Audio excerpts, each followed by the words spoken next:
Альмас Movie Guide. Сүнснүүд бидний эргэн тойронд хаа сайгүй байдаг. Таныг анзаараагүй байхад үзэгч нь байрнаасаа жаахан хөдөлсөн байдгийг магадгүй хаяа өрөөс амьсч алга болчиход байдаг нь үргэлж таны мардамхай эсвэл барьсан тавьснаас сандгүй зангаас болдоггүй юм шүү дээ. Шүүгээний хаалга гажчихад өөрөө онгоогод байна гэж юу? Үгүй. Тэр чинь сүнс. За тэгэхээр кино маань энэний л тухай гарна.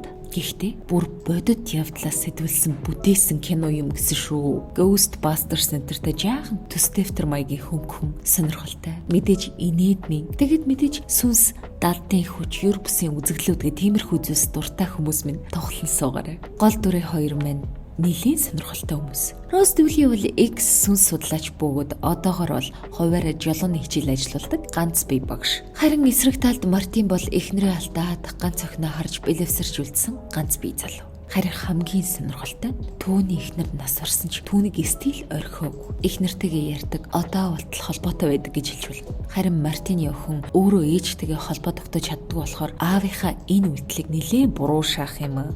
Аав нь аргагүй ихэнд охиныхоо зараалаар нөгөө сүнс судлаач модлаач хүүхэнтэй нь арга буюу уулзахаар болдог.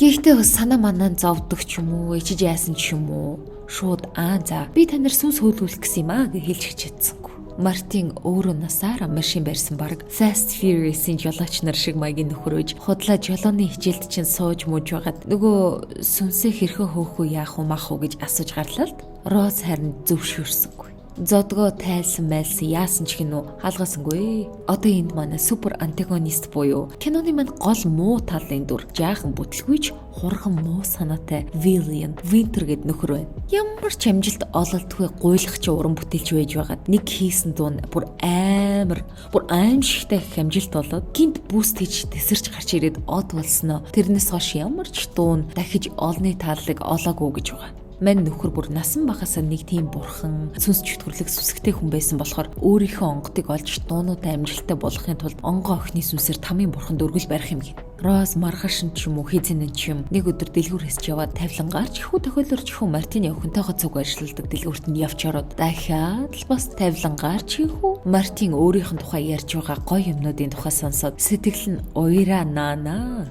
One-sided love маягийн юм болоод явчих уу та. Ингээд крашлсан залуудаа туслахаар болно л та. Ядахна хажуугаар нь Винтер нөгөө онгоо охиноо хайж яваад Мартины охиныг олоод илбдээд нас. Ингээд Роз Мартин хоёр эхнэрийн сүнсийг зайлуулахаас урьд охиныг наврах хэрэгтэй боллоо. Тэгсэн мэдээж бас өөр нэгэн зан үйл хийж байж өөр хүний охин дээр нь хийгээд байгаа энэ зан үйлийг эсэргүүцэх юм гинэ. Тэгээд тэр зан үйлд нь юу хэрэгтэй вэ гэсэн чинь сүнснээс гаргаж авдаг эктоплазм гинүү. Нөгөө ертөнц рүүгээ явж чадалгүй энэ ертөнцид хорогдчихсан байгаа сүнснүүд нөгөө ертөнц рүү явах замдаа тэр нөгөө экто ямар юм блэ дээ тэр зүйлийг нь ялгаруулдаг юм гин. Ингээд манай хоёрын хамгийн ихний таск бол 6-7 сүнс болж тэднийг эцсийн замд нь үдээд явахтаа үлдээсэн тэр шингэнийг нь цуглуулах. Роз бол яах вэ? Угаасаа угнасаа анханасаа л тийм сүнс мүсийг буцаах муцахтаа авьяас чадвартай сайн байсан юм чинь доорхноо цуглаадах. Тэгээд хүсгэр ястаг хорвоо гэж бүх юм байнга санснаар болохгүй маа. Хэдэн эктоплазма хурдхан шиг цуглуулад краш залуугийнхаа охиныг наварч өксөх эхнэрийг нь хөөчгөөд амар сайхандаа жаргах гítэл гай газар доороос Винтер ордон дотроосоо гэж тарин шившлэг уншаад Мартины охиныг нь хулгайлаад ятгал. Ядахна ингээд шившлэгт ороод ундчихсан хөөрч байгаа хүнийг сэрэж болдгүй юм.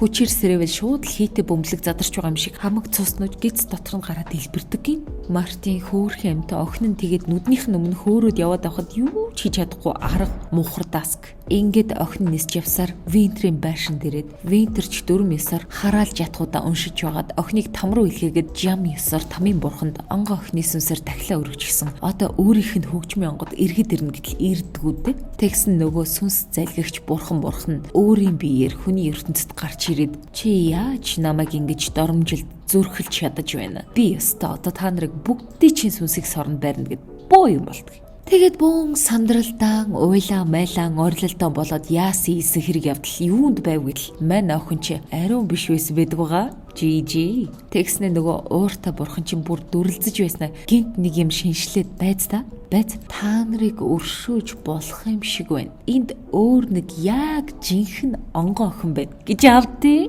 Тэгсэн тэр нь мэдээж явж манай дулмаа гэж солирч. Роз хухач ариун гинэ. Одоо хамгийн гоё эсгэн шүү. Ингээд Роз бүх хүмүүс юм нь бурхнаар онгон гэдгээ батлуулаад тамд өргөл болохоор сорогдож байтал нөгөө залуу чинь гинт дээрээс үсэрч гарч ирэл. Тэгвэл яг одоо чамайг онгон биш болгоох юм л даа гэснээр шууд нөгөө юу яагаад нөгөө юу зарим охтуудын мөрөддөг цагаан морьтой авралын хүн зарим нэг иймэрхүү тохиолдолд их сониноор бол илэрч болдг юм байна гэдгийг эндээс харж болох нэ. Ингээд мэдээж бүх юм аз жаргалтайгаар дуусч амар сайхандаа жаргаад Розман краша дагуулад сүнс зайлуулагч мэрэгжилтэй аль биесний хүмүүс болж үлдсэн ийм сайхан түүх байна да. Европын кино наадам 2 дахь удаага цахимаар зохион байгуулагдаж байгаа штеп.